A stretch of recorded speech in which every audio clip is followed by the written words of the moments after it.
SSC GD भरती 2024-25 तर पहा एसएससी जीडी भरतीची लेखी परीक्षा जे येणाऱ्या 4 फेब्रुवारीपासून या ठिकाणी पेपर चालू होत आहे आणि जवळपास तुमच्याजवळ आतापासून फक्त 9 दिवस आतापासून जे विद्यार्थी मित्रांनो इथून मोजून राहिलेले आहे।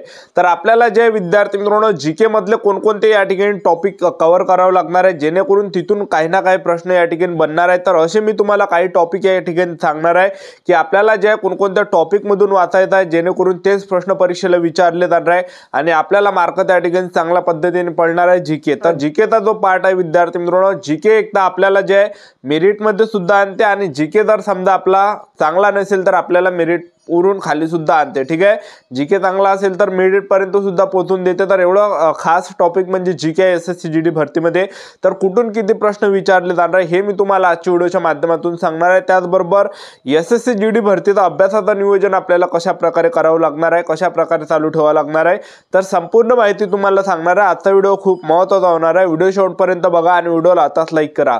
नमस्कार विद्यार्थी मित्रांनो, माझी नोकरी कॉर्नर यूट्यूब चॅनलवर मी गोपाल अनखडे तुमचं सर्वांचं सहर्ष स्वागत करतो। तर मित्रांनो व्हिडिओचा थंबनेल बघून तुमच्या लक्षात आलं असेल की आपला व्हिडिओ कोणत्या टॉपिकवर होणार आहे। व्हिडिओ सुरू करण्याच्या आधी आपल्या यूट्यूब चॅनलला सबस्क्राइब करा जेणेकरून प्रत्येक भरतीचे अपडेट तुमच्यापर्यंत सर्वात आधी पोहोचेल। जास्त करून एसएससी जीडी भरतीच्या रिलेटेड जास्त व्हिडिओ आपल्या चॅनलवर अपलोड करत असतो। व्हिडिओ सुरू करण्याच्या अगोदर सर्वांना एक रिक्वेस्ट आहे, तुम्ही आपला व्हिडिओ कोणत्या जिल्ह्यातून पाहून राहिले हे नक्की या व्हिडिओ खाली कमेंट बॉक्स मध्ये लिहा जेणेकरून मला सुद्धा वाटणार आहे की आपला व्हिडिओ कोणकोणत्या जिल्ह्यापर्यंत पोहोचून राहिला। ठीक आहे, तर एसएससी जीडी मध्ये जर पाहिलं आपण तर एसएससी जीडी मध्ये जे विद्यार्थी मित्रांनो 20 प्रश्न परीक्षेला विचारले जाते, एका प्रश्नाला 2 गुण असते। ठीक आहे, तर आता हे 20 प्रश्न कुठून बनते तर पहा मी तुम्हाला सांगून देतो। तर तुम्हाला काय वाचायचं आहे तर इतिहास आहे, इतिहास मधून जे विद्यार्थी मित्रांनो 2 प्रश्न परीक्षेला विचारले जाणार आहे। तर इतिहास मधले कोणकोणते आपण टॉपिक वाचले पाहिजे, सिंधू घाटी सभ्यताच्या रिलेटेड आपण प्रश्न वाचले पाहिजे, जैन आणि बौद्ध धर्म झालं, त्याचबरोबर जे तिसरं जे टॉपिक आहे तर ते दिल्ली सल्तनत झालं, त्याचबरोबर चौथं जे टॉपिक आहे विजयनगर साम्राज्य झालं, त्याचबरोबर पाचवं जे टॉपिक आहे तर ते आहे ब्रिटिश काळ, त्याच्या रिलेटेड प्रश्न परीक्षेला विचारले जाणार आहे।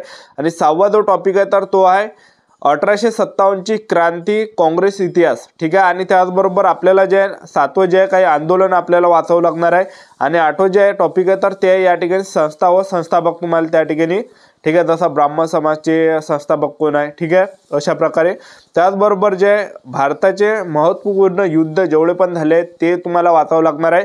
तर याच्यापैकीच विद्यार्थी मित्रांनो 2 प्रश्न परीक्षेला विचारले जाणार एक लक्षात ठेवा। ठीक आहे, इतिहासमधून। त्यानंतर आपण पॉलिटिकल मधून जर पाहिलं राज्यशास्त्रामधून तर यामध्ये तुम्हाला मौलिक कर्तव्याच्या रिलेटेड प्रश्न परीक्षेला पाहायला भेटणार आहे पहिला टॉपिक।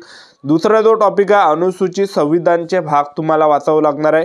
तिसरा जो टॉपिक आहे सुप्रीम कोर्ट आणि रीट याच्याबद्दल तुम्हाला वाचावं लागणार आहे। त्याचबरोबर चौथं जे टॉपिक आहे राष्ट्रपतीच्या रिलेटेड तुम्हाला वाचावं लागणार आहे, जसं राष्ट्रपतीसाठी कोणती कलम आहे। ठीक आहे, तर राष्ट्रपतीचा कार्यकाळ काय, राष्ट्रपतीच्या रिलेटेड प्रश्न पाहायला भेटणार आहे आणि प्रधानमंत्रीच्या रिलेटेड सुद्धा प्रश्न तुम्हाला पाहायला भेटणार आहे, राज्यपालच्या रिलेटेड सुद्धा प्रश्न तुम्हाला पाहायला भेटणार आहे, राज्यपालसाठी कलम कोणते आहे। ठीक आहे, त्याचबरोबर राज्यपालसाठी कार्यकाल काय आहे तर अशा रिलेटेड प्रश्न तुम्हाला पाहायला भेटणार आहे, संसदच्या रिलेटेड प्रश्न पाहायला भेटणार आहे, त्याचबरोबर काही संशोधन झालं तर याच्या रिलेटेड जे पॉलिटिकल मध्ये जे प्रश्न यामधून तुम्हाला पाहायला भेटणार आहे। जवळपास 2 प्रश्न तुम्हाला याच्यातून पाहायला भेटणार आहे पॉलिटिकमधून।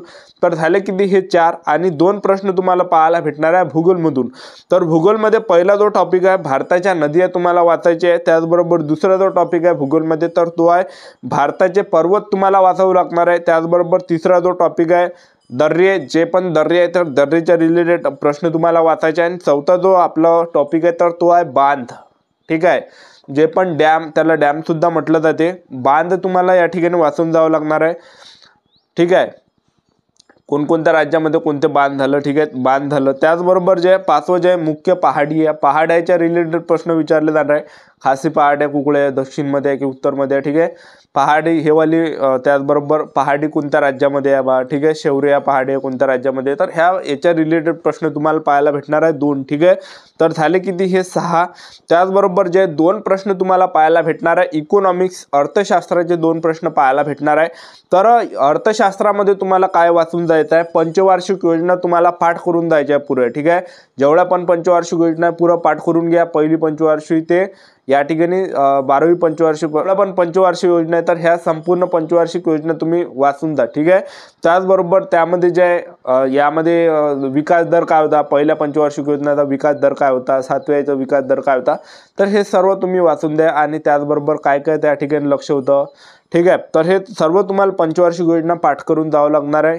2 प्रश्न तुम्हाला पाहायला भेटणार आहे. ठीक आहे. त्याचबरोबर जे जर समजा पंचवार्षिक योजनेच्या रिलेटेड प्रश्न आले नाही, तर जनगणनेच्या रिलेटेड प्रश्न पाहायला भेटणार आहे.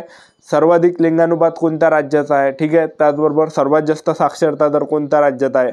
त्याचबरोबर सर्वात कमी साक्षरता दर महिला कोणत्या राज्यात आहे. ठीक आहे. कोणत्या केंद्रशासित प्रदेशमध्ये सर्वात जास्त लिंगानुपात आहे. ठीक आहे. तर अशा प्रकारे जे तुम्हाला जे जनगणनेच्या रिलेटेड 2011च्या जनगणनेच्या रिलेटेड प्रश्न तुम्हाला पाहायला भेटणार आहे. तर त्याचबरोबर तिसरं जे आहे अर्थशास्त्रामध्ये, तर ते आहे भारतीय रिझर्व्ह बँक. भारतीय रिझर्व्ह बँकची स्थापना कधी झाली, भारतीय रिझर्व्ह बँकचं कार्य काय आहे. ठीक आहे. तर ह्या 3 टॉपिक पैकी जे कोणताही ते टॉपिक टाकू शकते. ठीक आहे. एक तर पंचवार्षिक योजनेचे प्रश्न टाकू शकते 2, किंवा जनगणनाचे सुद्धा 2 टाकू शकते, किंवा रिझर्व्ह बँकचे सुद्धा टाकू शकते. तर ह्या 3 पैकी 2 प्रश्न ते टाकते, लक्षात ठेवा. ठीक आहे. एखाद्याच्या शिफ्टमध्ये बँकेच्या रिलेटेड 2 प्रश्न पाहायला भेटणार आहे, एखाद्याच्या शिफ्टमध्ये जनगणनेच्या रिलेटेड 2 प्रश्न पाहायला भेटणार आहे, एखाद्याच्या ह्याच्यात पंचवार्षिकचे 2. तर ह्या 3 टॉपिक पैकी 2च प्रश्न तुम्हाला येणार आहे अर्थशास्त्रामध्ये. ठीक आहे. अर्थशास्त्राचे 2 प्रश्न पाहायला विचारले जाणार आहे. त्याचबरोबर जे विद्यार्थी मित्रांनो स्टॅटिक जीके मध्ये जर पाहिलं आपण, तर यामध्ये जे लोकनृत्याच्या रिलेटेड प्रश्न विचारले जाणार आहे. लोकनृत्य कोणत्या राज्यातलं आहे. ठीक आहे. कुंभी लोकनृत्य कोणत्या राज्यातलं आहे. त्याचबरोबर जे शाहू कोणत्या राज्यातलं लोकनृत्य, ओडिसी कोणत्या राज्यातलं लोकनृत्य आहे. त्याचबरोबर जे याच्या रिलेटेड झालं. त्याचबरोबर शास्त्रीय नर्तक आणि नर्तक पंडित शिवकुमार शर्मा कोणत्या वाद्याशी संबंधित आहे. त्याचबरोबर जे या ठिकाणी उस्ताद अमजद अली खान कोणत्या वाद्याच्या रिलेटेड आहे. त्याचबरोबर जे बिस्मिल्ला खान कोणत्या वाद्य वाजवते भाव. ठीक आहे. तर याच्या रिलेटेड पाहायला भेटणार आहे. त्याचबरोबर त्योहार झालं, रंगाली बिहू त्योहार कोणत्या राज्यातला आहे. त्याचबरोबर जे ओणम त्योहार कोणत्या राज्यातला आहे. तर हे त्योहार विचारले जाणार आहे. त्याचबरोबर भारताची कला रूप, त्याचबरोबर वाद्ययंत्र झालं. ठीक आहे. त्याचबरोबर पुस्तक झालं, लेखक झालं. त्याचबरोबर खेळच्या रिलेटेड सुद्धा तुम्हाला प्रश्न पाहायला भेटणार आहे. स्पोर्टच्या रिलेटेड हे जे विद्यार्थी मित्रांनो नृत्य झाले, तर याच्या जवळपास 4 प्रश्न तुम्हाला पाहायला भेटणार आहे. ठीक आहे. नृत्य झालं, त्याचबरोबर जे वादक झालं. ठीक आहे. त्योहार झालं. हे 4 प्रश्न तुम्हाला पाहायला भेटणार आहे. 2018 मध्ये संगीत नाटक पुरस्कार कोणत्या याला भेटला. ठीक आहे. तर अशा रिलेटेड प्रश्न तुम्हाला पाहायला भेटणार आहे. ठीक आहे. कोणत्या नर्तकले भेटला बा. तर हे 4 प्रश्न नृत्याचे तुम्हाला पाहायला भेटणार आहे. त्याचबरोबर हे झाले की ते आपले 10 प्रश्न झाले. त्याचबरोबर जे पुस्तकाचे रिलेटेड एखादा प्रश्न येऊ शकते, झाले 11. त्याचबरोबर स्पोर्टच्या रिलेटेड जे विद्यार्थी मित्रांनो 2 प्रश्न तुम्हाला पाहायला भेटणार आहे, झाले किती 13 प्रश्न. त्याचबरोबर पुरस्कारच्या रिलेटेड सुद्धा 1 प्रश्न पाहायला भेटणार आहे, तर झाले किती 14 प्रश्न. तर अशा प्रकारे 14 प्रश्न परीक्षेला विचारले जाणार आहे. त्याचबरोबर करंट अफेअरचे सुद्धा तुम्हाला प्रश्न पाहायला भेटणार आहे. तर करंट अफेअरमध्ये तुम्हाला काय काय करंट अफेअरचे जवळपास 5 ते 6 प्रश्न विचारले जाऊ शकते, 5 प्रश्न परीक्षेला विचारले जाऊ शकते. तर खेळच्या रिलेटेड तुम्हाला करंट अफेअरमध्ये पाहायला भेटणारा प्रश्न नियुक्तीच्या, म्हणजे आताचा समजा BSFचा महानिदेशक कोण आहे बा. ठीक आहे. CSFचा महानिदेशक कोण आहे, तर हे याच्या रिलेटेड.